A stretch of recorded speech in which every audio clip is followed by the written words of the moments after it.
maamulka Moscow ayaa markii ugu horeysay si faahfaahsan shaaca uga qaaday inay ku baraarugsan yihiin abaabulka reer Yurub iyo dhaqdhaqaaqa militariga isbahaysiga difaaca militariga dunida ee NATO. Midowga Yurub iyo isbahaysiga NATO waan la soconaa inay wadaan ururinta iyo hagaajinta isbahaysi dagaal kuwaas oo ay ku wajihi doonaan maamulkeena Moscow. wasiirka wasaaradda arrimaha dibadda ee Ruushka Sergey Lavrov ayaa warkaan sheegay maanta oo Jimcaha isagoo ka hadlaya bixinta aqoonsiga musharaxnimada Midowga Yurub ee Ukraine iyo Moldova. isagoo ka hadlay shir jaraa'id oo ku qabtay magaalada Baku kadib kulan uu la qaatay dhigiisa Azerbaijan.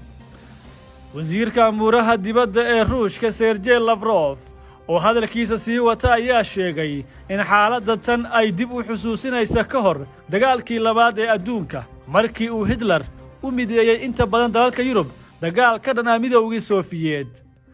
markii dagaalkii labaad ee adduunka uu bilaabmay Hitler wuxuu soo ururiyay inta badan wadamada Yurubiyaanka ah.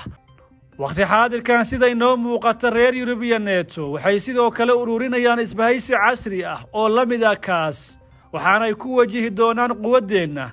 dagaalka Ruushka ee Ukraine waa mid dunida oo dhami haddii ay si saxan u eegto u heli karayso fasiraad ku habboon.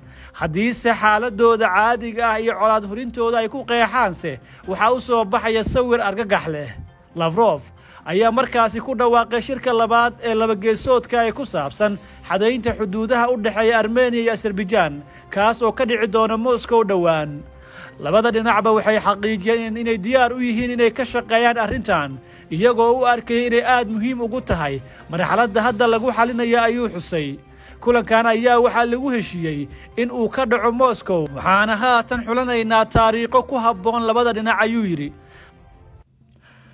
docda kale wasiir amur dibadeedka Moscow Sergey Lavrov ayaa taageeray fikradda iskaashiga qaabka 3+3 ee dabcan ka kooban Armenia, Azerbaijan iyo Georgia iyo saddexdooda daris Russia, Turkiga iyo Iran.